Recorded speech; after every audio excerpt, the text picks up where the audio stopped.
이희호 여사가 어젯밤 11시 37분 97세의 일기로 그의 동지 곁으로 떠났습니다. 이 여사는 고 김대중 전 대통령의 부인이기 이전에 민주화 운동과 사회 운동 그리고 여성 운동에서 커다란 족적을 남긴 한국 현대사의 거목이었습니다. 마침 떠난 날도 60 민주항쟁이 32주년을 맞은 날입니다. 1922년생인 이 여사는 고령으로 수년간 입원과 퇴원을 반복했고요. 지난주부터 상태가 급속하게 나빠졌다고 합니다. 하지만 소천하는 순간까지도 또렷한 정신을 잃지 않았습니다. 가족들의 찬송을 따라 부르면서 사랑한다는 말을 나눈 뒤에 마지막 눈을 감았습니다. 이희호 여사님께서는 두 가지 유언을 하셨습니다. 첫째는 우리 국민들께서 남편 김대중 대통령과 자신에게 많은 사랑을 베풀어 주신 것에 대해서 감사하다고 말씀하셨습니다. 그리고 우리 국민들이 서로 사랑하고 화합해서 행복한 삶을 사시기를 바란다고 말씀하셨습니다. 하늘나라에 가서 우리 국민을 위해 민족의 평화 통일을 위해 기도하시겠다고 말씀하셨습니다. 두 번째 유언은 동교동 사저를 가칭 대통령 사저 기념관으로 하고 김대중 전 대통령의 노벨 평화상 상금을 대통령 기념사업 기금으로 사용하도록 해달라는 당부였습니다. 자, 이 동교동 사저에는 김대중 그리고 이희호 6자가 적힌 명패가 나란히 걸려 있는데요. 이희호 여사는 생전 두 사람의 관계를 동역자라고 표현했습니다. 자, 자서전 나의 사랑 나의 조국에는 내가 그의 동역자로서 인생을 아낌없이 바칠 수 있었던 건 그가 조국을 사랑한 사람이었기 때문이었다라는 대목이 있습니다. 이 여사는 유복한 기독교 가정에서 태어나서 명문 이화여고와 서울대를 졸업하고 미국 유학까지 한 소위 엘리트 출신입니다. 귀국 후에는 적극적인 사회운동과 여성운동에 헌신했죠. 그러던 중 아이가 둘이나 있는 호라비이자 당시에는 정치 낭인이라고 불렸던 김 전 대통령을 만나게 된 겁니다. 자, 두 사람의 결혼은 시작부터 순탄치 않았습니다. 결혼한 지 열흘 만에 반혁명 혐의로 체포된 남편, 그리고 20년 넘게 이어진 연금과 투옥, 납치와 망명까지 이 여사는 영화보다 더 영화 같던 김 전 대통령의 곁에 항상 함께였습니다. 37년 만이에요. 모든 피고인을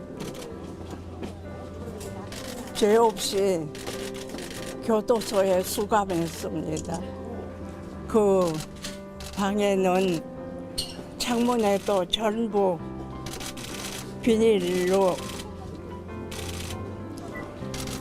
붙여가지고 바깥을 내다볼 수도 없고 하늘도 쳐다볼 수 없는, 그리고 흙도 밟을 수 없는 그런 장소였습니다. 그런 걸 생각할 적에 오늘 무죄로 판결이 나서 대단히 기쁩니다. 또 내조에 불과했던 영부인의 전형도 깼습니다. 단독 해외 순방만 5차례, 2002년에는 대통령을 대신해서 유엔 아동특별총회에 참석해 기조연설에도 나섰었죠. 또 남북 관계에서도 상징적인 인물입니다. 2009년 김대중 전 대통령이 서거하자 북한은 당시 김양건 통일전선부장 등 6명으로 구성된 특사 조위 방문단을 보냈습니다. 반대로 2011년엔 이희호 여사가 김정일 국방위원장을 조문하기 위해서 방북했고 상주이던 김정은 국무위원장을 이렇게 만났습니다.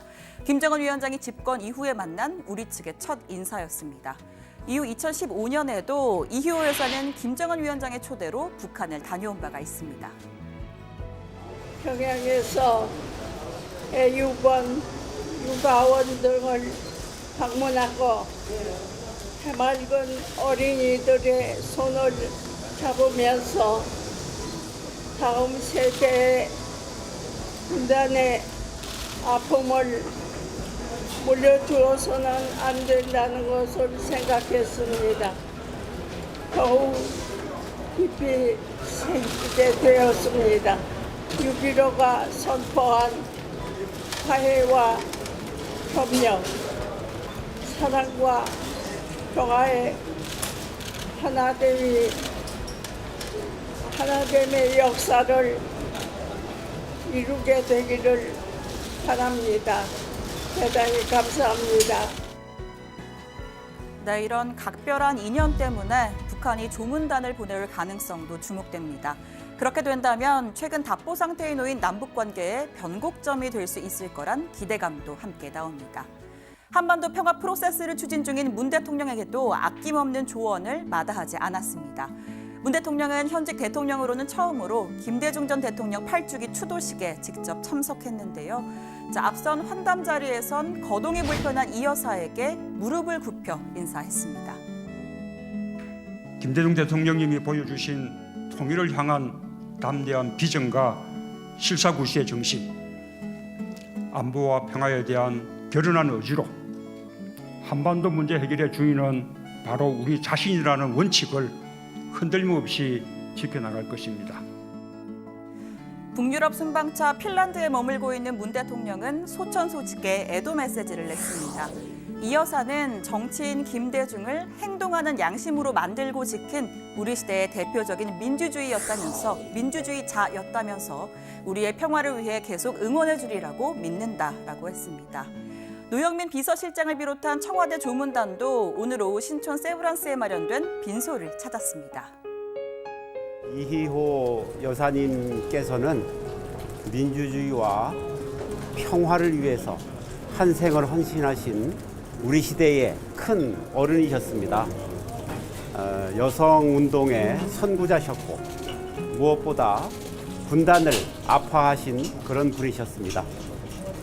문재인 대통령님께서도 정말 애통해 하시면서 귀국하시는 대로 찾아뵙겠다라는 말씀을 전하셨습니다.